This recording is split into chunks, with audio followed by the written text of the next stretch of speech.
Hello everyone, my name is Vivek Sharma and today we will be discussing about four major articles.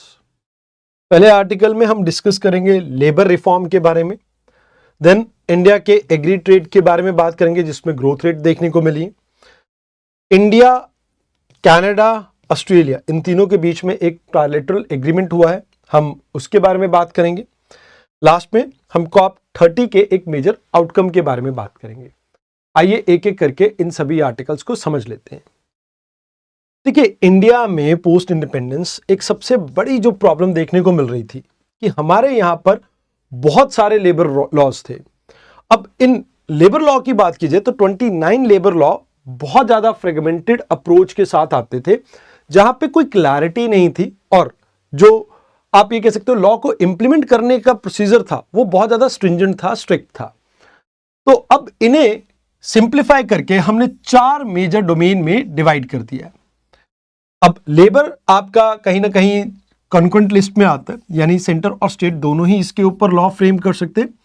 But अभी कुछ states ये कह रहे हैं कि हम पूरी तरह से प्रिपेयर नहीं है जो आपके इन लेबर लॉ को हम इंप्लीमेंट कर सके। अब 5 साल पहले आए इन लेबर लॉ की बात की जाए तो गवर्नमेंट कह रही है विद इन अ वीक हम ड्राफ्ट रूल लेके आएंगे, 45 दिन का विंडो देंगे जहां पर सभी स्टेक होल्डर इस पे कमेंट कर सकते हैं एंड इसके बाद आपको एक कॉम्प्रिहेंसिव लेबर लॉ के अंदर रिफॉर्म देखने को मिलेगा। अब इसमें फायदा क्या होगा और क्या नुकसान होगा, इसे समझना हमारे लिए काफी इंपॉर्टेंट हो जाता है मेंस पर्सपेक्टिव से। सबसे पहली बात, भारत के अंदर 450 मिलियन वर्कर्स हैं, 90% जिसमें से आपको इनफॉर्मल सेक्टर में देखने को मिलते हैं। अब क्योंकि आपके लॉ बहुत ज्यादा फ्रेगमेंटेड है, ओवरलैपिंग एंड कॉम्प्लेक्स है, तो जिसकी वजह से इनका इंप्लीमेंटेशन बहुत वीक है इंडिया के अंदर। तो अभी सोशल सिक्योरिटी एंड कहीं ना कहीं जो डेफिनेशंस है कुछ आपकी इनमें एम्बिग्यूटी रहती है, तो इसकी वजह से थोड़ी प्रॉब्लम रहती है। देन अब यहां पे अगर बात की जाए गिग और प्लेटफॉर्म वर्कर्स को for the very first time इस फ्रेमवर्क में इंक्लूड किया गया। अब फ्रेमवर्क्स में है क्या क्या, इसे हम समझ लेते हैं। जैसे पहला, कोड ऑन वेजेस 2019, इसमें नेशनल फ्लोर वेजेस के बारे में बात की गई, टाइमली पेमेंट के बारे में बात की गई एंड ये सभी एम्प्लॉयज के ऊपर एप्लीकेबल है, किसी भी वो सेक्टर से बिलोंग करते हो उन सब पे। देन इंडस्ट्रियल रिलेशन कोड है 2020 का, ये सिंप्लीफाई करता है डिस्प्यूट्स को एंड फिक्स टाइम एम्प्लॉयमेंट के ऊपर या फिक्स टर्म एम्प्लॉयमेंट के ऊपर फोकस करता है। अब फिक्स टर्म एम्प्लॉयमेंट क्या होती है, जहां पे आप एक एम्प्लॉय को हायर करते हैं for a specific duration and इसमें जॉब सिक्योरिटी नहीं होती है, बट यस जो बेनिफिट है सिमिलर रहते हैं जो एक परमानेंट एम्प्लॉय को मिलते हैं। तो यहां पे इसको भी इंक्लूड किया गया है और कहा गया है कि भैया आपको सेम बेनिफिट मिलेंगे एक नॉर्मल एम्प्लॉय की तरह ही। एंड अगर किसी की भी फैक्ट्री के अंदर कोई स्ट्राइक होने वाली है तो उस केस में नोटिस आपको देना पड़ेगा एंड जब आप कह सकते हो कि कंसिलिएशन चल रही है तो उस समय यहां पे मतलब आपस में बातचीत चल रही है तो वहां पे स्ट्राइक नहीं कर सकते आप। Then code on civil security या सोशल सिक्योरिटी 2020 की बात कीजिए तो gig worker, platform worker, migrant worker इन सबको इसमें इंक्लूड किया गया। ईपीएफओ की कवरेज इससे इंप्रूव होगी एंड मोर ओवर जो फिक्स टर्म एम्प्लॉयमेंट है इसको भी इसमें इंक्लूड किया गया है। ऑपरेशनल सेफ्टी की बात की जाए तो 40 साल से बड़ी उम्र के सभी लोगों का यहां पे हेल्थ चेकअप होगा एंड सेफ्टी नॉर्म्स को और बेटर करने की बात की गई है। वुमेन्स को नाइट शिफ्ट के लिए अलाउ किया गया है, बट उसके लिए कुछ कंडीशंस लगाई गई हैं कि भाई नाइट शिफ्ट पे आप कंसेंट के बिना उन्हें अपॉइंट नहीं कर सकते, ट्रांसपोर्टेशन प्रोवाइड करेंगे एंड सेफ्टी मेजर्स भी प्रोवाइड करेंगे, तभी आप ये अलाउ कर सकते हैं। अगर इवन हजार्डियस वर्क में एक भी आपके पास वर्कर है तो भी उसके लिए आपको यहां पर हेल्थ कवरेज उसे देना होगा। नाउ यहां पे कहीं ना कहीं सोशल सिक्योरिटी को गिग वर्कर्स और प्लेटफॉर्म वर्कर्स के लिए इंक्लूड किया गया है, तो ये अच्छी बात है। जो ईपीएफओ की कवरेज इंक्रीज होगी वो भी अच्छी बात है। एक वेज रिसीव करने का टाइम फिक्स कर दिया गया, वो भी अच्छी बात है। More over national floor wages को यहां पे फिक्स कर दिया गया, वो भी अच्छी बात है एंड साथ के साथ अपॉइंटमेंट लेटर्स को मैंडेटरी कर दिया गया, ये भी एक अच्छी चीज यहां पे देखने को मिल रही है। अब कुछ चीजें इसने अच्छी की हैं तो कुछ कंसर्न्स भी हैं हमारे, जैसे फिक्स टर्म एम्प्लॉयमेंट से कहीं ना कहीं एम्प्लॉयमेंट के ऊपर एक आप ये कह सकते हो कि डाउट रहेगा कि भाई ऐसा ना हो कि जो परमानेंट एम्प्लॉयमेंट है वो कम हो जाए, तो इससे गिग वर्कर्स और ज़्यादा इंक्रीज हो जाएंगे। मोर ओवर स्ट्राइक से जो बार्गेनिंग पावर मिलती थी कलेक्टिव बार्गेनिंग की, वो ऑलमोस्ट आपने डिल्यूट कर दिया। गिग वर्कर की बात की जाए तो ये कहीं ना कहीं स्टेट के ऊपर डिपेंड करेगा कि वो किस तरह से इनकी सोशल सिक्योरिटी नेट को इंप्लीमेंट करते हैं। सोशल सिक्योरिटी को लेके अभी भी कोई फाइनेंसिंग मैकेनिज्म यहाँ पे बताया नहीं गया, वो अनक्लियर है। एंड इसके अलावा अलग अलग स्टेट्स में अलग अलग आपको इंप्लीमेंटेशन देखने को मिल सकती है, तो वो भी एक प्रॉब्लम है हमारे सामने। अब बात करते हैं आज के सेकेंड आर्टिकल के बारे में, जहां पे हम बात करेंगे इंडिया के एग्री एक्सपोर्ट के बारे में। एग्रीकल्चर के एक्सपोर्ट में ईयर ऑन ईयर बेसिस पे 8% का आपको इंक्रीज देखने को मिला। Marine product, non basmati rice, spices, आपके buffalo meats, coffee, fruit and vegetable, इन सब में इंक्रीज देखने को मिला है। अब मेजर कहां कहां हमने एक्सपोर्ट किया, जैसे यूएस में स्पाइसेस, राइस, मरीन प्रोडक्ट का बूस्ट हुआ है। चाइना में मरीन प्रोडक्ट और एनिमल आपका प्रोटीन, इसका बूस्ट हुआ है। देन यूएई और मिडिल ईस्ट में फ्रूट्स एंड वेजिटेबल का, एंड साउथ ईस्ट एशिया में राइस एंड शुगर का। तो आप ये मान के चले कि ओवरऑल हमारा एक्सपोर्ट अच्छा खासा ग्रो करा है। बट एक प्रॉब्लम इसमें यह भी रही है कि हमारा इंपोर्ट भी सेम टाइम पे 6.4% से इंक्रीज हुआ है, एंड खासकर एडिबल ऑयल और पल्सेस की वजह से। अब यहां पे अगर हम देखें तो पल्सेस को इंपोर्ट करने के लिए हमने $7.3 बिलियन स्पेंड करें, एडिबल ऑयल के लिए 7.3 बिलियन कहीं ना कहीं हमने लगाए हैं। पल्सेस के लिए हमने $2.8 बिलियन इन्वेस्ट किए।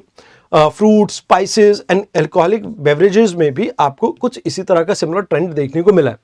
अब एडिबल ऑयल इंडिया में इतना ज़्यादा प्रोड्यूस नहीं होता जितना कंज्यूम होता है, तो इसकी वजह से एक प्रॉब्लम हमारी रहती है। बट चैलेंजेस हमारे सामने ये है कि यूएस एडमिनिस्ट्रेशन का जो टैरिफ वॉर चल रहा है हमारे साथ, मोर ओवर जो ग्लोबल प्राइसेस में एडिबल ऑयल, पल्सेस और सीरियल्स के रेट्स में फ्लक्चुएशन चल रही है वो, and phyto and non phyto sanitary जो नॉर्म्स हैं, मतलब जो sanitary and phyto sanitary norms हैं, ये भी कहीं ना कहीं डेवलप्ड कंट्रीज में हमारे एक्सेस को लिमिट करता है।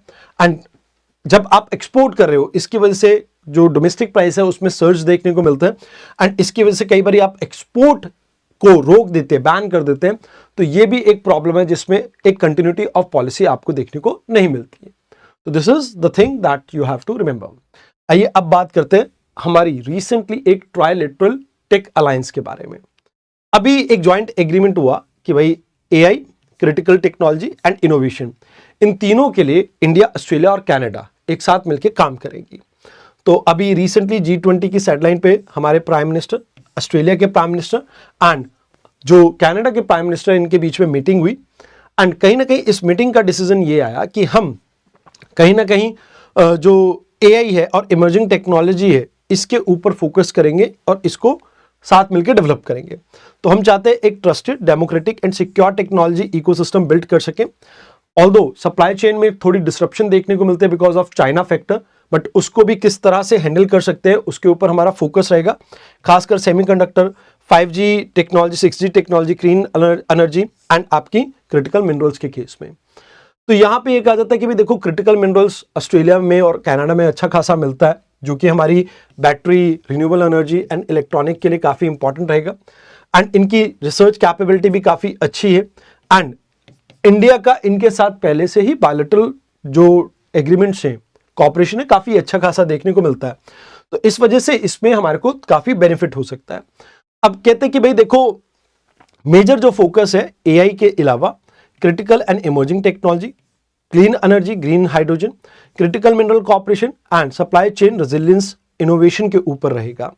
तो कहते हैं कि इंडिया के पास क्या कैपेबिलिटीज है, इंडिया क्या ऑफर करता है। यहाँ पे देखो, डिजिटल पब्लिक इंफ्रास्ट्रक्चर, चाहे यूपीआई की बात हो, आधार की बात हो, हमारे पास काफ़ी अच्छा है। देन एआई इकोसिस्टम में भी हम काफ़ी अच्छे हैं एंड स्किल्ड वर्कफोर्स भी हमारे पास मिल जाती है। बट कनाडा की बात कीजिए तो इसके पास एडवांस रिसर्च है, क्रिटिकल मिनरल्स है। ऑस्ट्रेलिया के पास minerals, clean energy, Indo Pacific की कनेक्टिविटी, ये इसको इस पूरे अरेंजमेंट में तीनों के पास क्या क्या है, ये कहीं ना कहीं एक दूसरे के गैप्स को फुलफिल करते हैं, जिससे पार्टनरशिप काफ़ी अच्छी हो सकती है। अभी फोकस मैंने आपको बताया कि जॉइंट R&D पे रहेगा, सिक्योर डिजिटल इंफ्रास्ट्रक्चर पे रहेगा, क्रॉस बॉर्डर टेक्नोलॉजी गवर्नेंस के ऊपर रहेगा। बट यहाँ पे इंडिया के पास एक अपॉर्चुनिटी है कि एआई की फील्ड में, जैसे हमने इंडिया एआई मिशन को लॉन्च किया था 2024 में। एक रिस्पॉन्सिबल एआई हब हम क्रिएट कर सकते हैं ग्लोबल लेवल पे।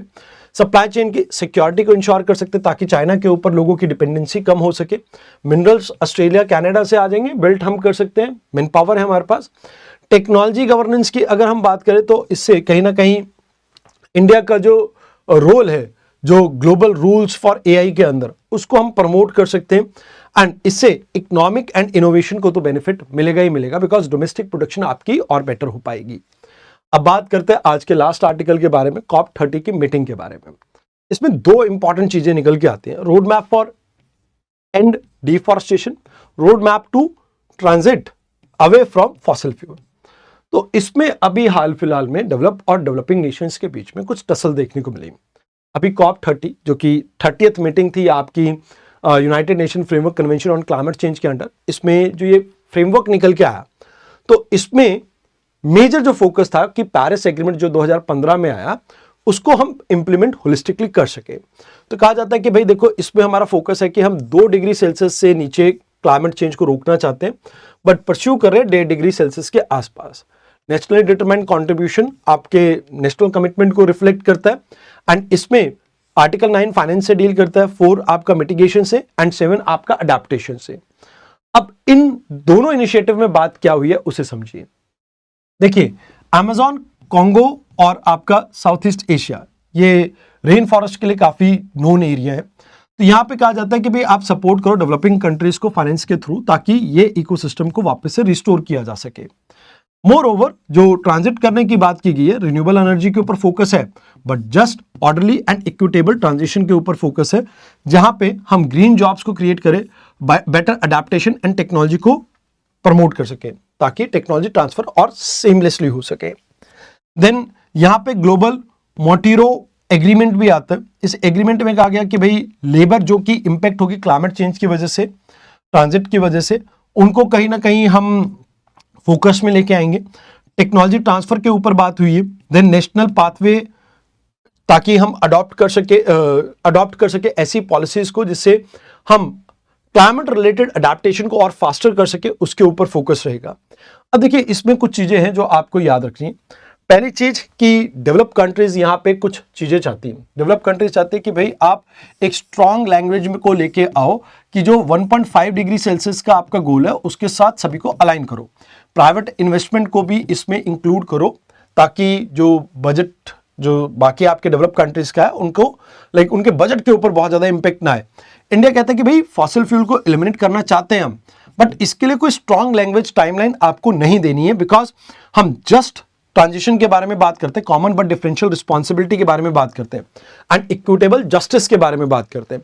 मतलब क्या कि देखिए, हिस्टोरिकली आपने अपने डेवलपमेंट के टाइम पे फॉसिल फ्यूल को यूज करके डेवलपमेंट कर ली है, एंड आज आप हमें रिस्ट्रिक्ट कर रहे हैं बिकॉज आपको लग रहा है कि क्लाइमेट चेंज हो रहा है। हम माइट भी अभी एयर पोल्यूशन या ग्रीन हाउस गैस का एमिशन कर रहे हैं, बट हिस्टोरिकली हमारा जो कंट्रीब्यूशन है वो बहुत निग्लिजिबल है। इस वजह से यहां पे हर कंट्री का अलग एक महत्व होता है। मतलब डेवलप कंट्रीज को यहां पे ज्यादा टारगेट्स लेने होंगे और हमें कम। तो इस बात पे भी फोकस किया गया, एंड मोर ओवर जो financial gap and technology transfer को लेके प्रॉब्लम्स है उनको भी हाईलाइट किया गया। तो यहां पे फॉसिल फ्यूल फेज आउट करने के पीछे जो डेवलप कंट्रीज हैं वो कहते हैं कि डेवलपिंग कंट्रीज हैं वो उसके लिए एग्री नहीं करते। तो कहते हैं कि भी रैपिड फेज आउट करेंगे, बट क्या रहेगा उसमें कि डेवलप कंट्रीज रैपिडली करेंगे, हम थोड़ा इजिली करेंगे, बिकॉज हम आज भी बहुत ज्यादा डिपेंडेंट है इस तरह की चीजों के ऊपर। तो यहां पे प्रोग्रेस कहते हैं कि भाई 2 साल के अंदर वर्क प्रोग्राम आपका डिजाइन कर लिया जाएगा। नेशनल पाथवे को आप अपना बताएंगे कि कैसे आप ट्रांजिट करेंगे from fossil fuel to clean energy. But India ने इसमें साफ साफ बात ये कही है कि भैया कोई टाइमलाइन हम फिक्स नहीं होने देंगे, and moreover equitable and common but differential responsibility principle, जो कि इस united nation framework convention on climate change का बेसिक प्रिंसिपल था, उसको आप परस्यू कीजिए। तो ये चीजें हैं जो आपको यहाँ पे याद रखनी है। बट चैलेंजेस इसमें आते हैं कि कोई बाइंडिंग टारगेट नहीं है। डेवलप और डेवलपिंग कंट्रीज के बीच में आज भी कहीं ना कहीं एक बैलेंस नहीं हम क्रिएट कर पाए। फाइनेंस का गैप आज भी एग्जिस्ट करता है, एंड कहीं ना कहीं जियो पॉलिटिकल टेंशंस की वजह से इन पॉलिसीज को इंप्लीमेंट करने में प्रॉब्लम रहेगी। तो दीज आर द थिंग्स जो आपको यहाँ पे याद रखनी है। आई होप आपको डिस्कशन अच्छी लगी हो। कल मिलते हैं एक नई डिस्कशन के साथ। धन्यवाद।